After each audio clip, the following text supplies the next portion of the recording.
Well, obviously, you must be a guy when you ask a question like that, because usually women would say, how do I improve my outer thigh or my inner thigh? They're flabby, or the back of the arms are flabby, or how can I make sure that my breasts are becoming a little bit more firm? And then they will go to the stomach. But guys, I see a guy, I just saw a guy the other day in Gold's Gym, an old friend of mine, who always was muscular.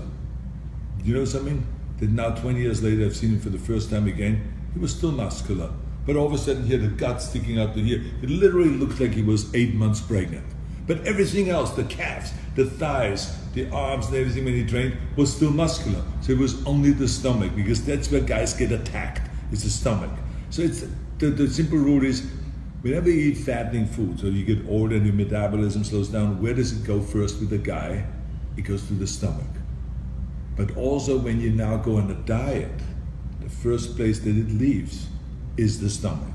So there is really no specific diet for the stomach.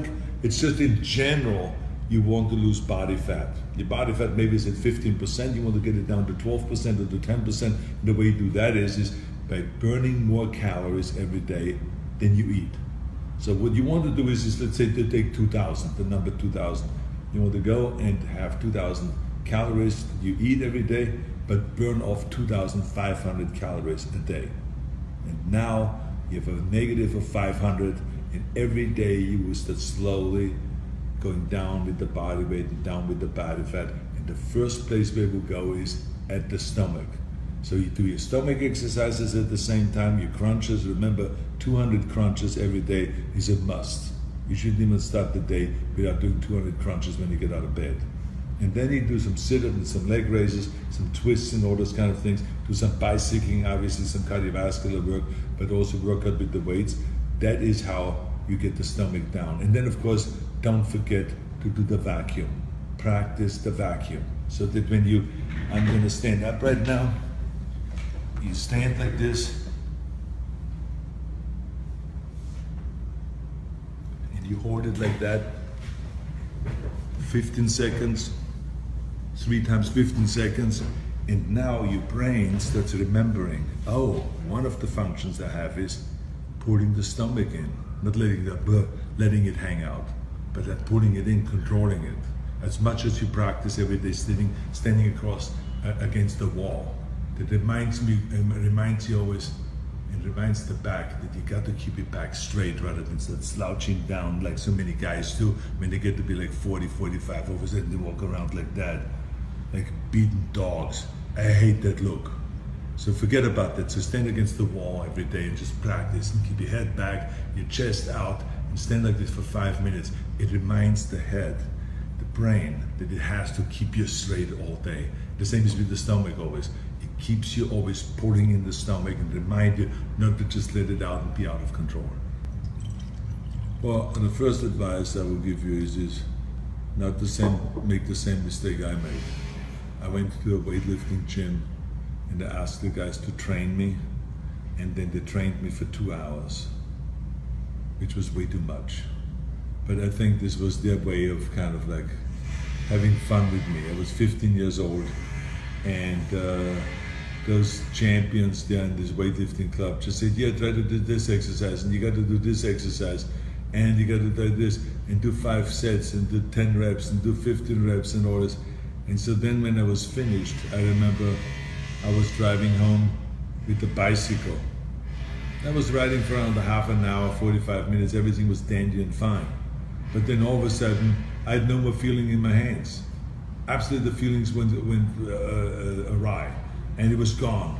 And all of a sudden, I landed in a ditch and wiped out with the bicycle because I did not know how to hold on to the bar, and I didn't have any feelings anymore in my hands. And then all of a sudden, my legs gave out. So I was like walking home, like totally wobbly, and it was disastrous. And the next day, I was so sore everywhere. So that was the wrong way to start. So what I would do is just simply do no more than 3 sets a body part. There's no hurry. We've done it all these years without it. So now just slowly start. Do 3 sets of 10 reps for each exercise, 3 sets of curls, 3 sets of triceps extensions, 3 sets of shoulder press, 3 sets of squats, everything 3 sets, and then let it be. and then slowly work up there from there. And then as soon as you start detecting that there's certain areas that you develop really well because of genetics, and other areas that you won't develop well, that they're falling behind, then you know how to make the adjustment to your training, where you keep doing the 3 sets for the body parts that grow really well, and you now increase to 5 sets of body parts, or 6 sets to those body parts that don't grow so well and that are falling behind. This is how you then make the adjustments, and that's why I always say, everyone cannot train the same training routine, because everyone has a different body and everyone has different needs. Part of my bodybuilding training was powerlifting. So we did strongman stuff, but I did not do like the stone lifting. There was a stone lifting in Munich, but we didn't really train for it because that stone or that cement block, it was really, that weighed 580 pounds. It wasn't really available all year. So they would bring it out at Beer Fest, and then they will be available for 30 days. And so you can beat this 30 days, you can come there and you can be the day's champion, and they will register you and will write you down, and you get listed as one of the champions of the day. And then on the end of the month, all the 30 champions of this, each day, the champions, they come together on this one day and they compete against each other. So that's, and then that stone goes away again. So you can't really train with that all year long. But I mean, we would do, you know, lifting, heavy lifting, power lifting and stuff like that. But I wouldn't say I did any of the traditional strongman stuff, like throwing tires and you know, throwing logs through the air and all that stuff. I never did any of that. I think the worst injury that I've ever had was my knee injury, which occurred in South Africa doing a combination of a squat when the weightlifting platform moved apart, and all of a sudden the legs started spreading, and I had 500 pounds on my shoulder, and the whole thing started collapsing, the weight falling over me and all this. And then the leg straightened out. I was shaking down stage, and you know, my leg was shaking, and then pop, it popped back in. So I said to myself, you know, even though I was sweating and I was kind of almost passing out, I said to myself that, oh, you know, I can get up.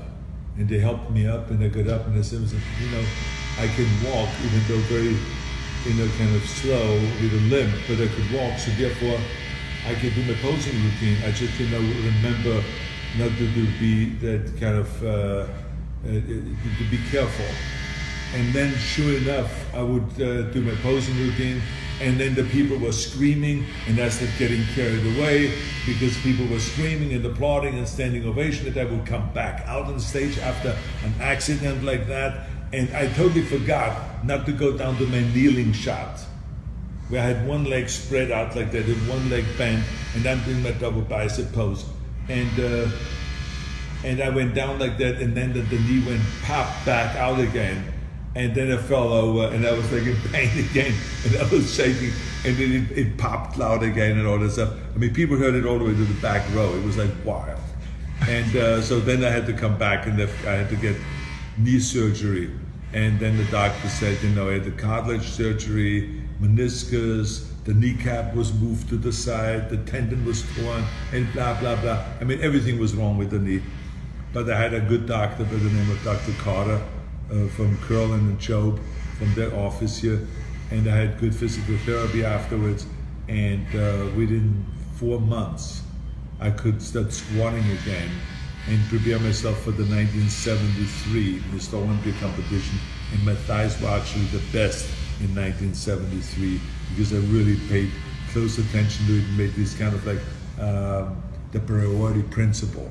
You know, Joe Weed always talked about that Weeder priority principle, but this is what it was, where I did thighs first from that point on and really paid close attention to it.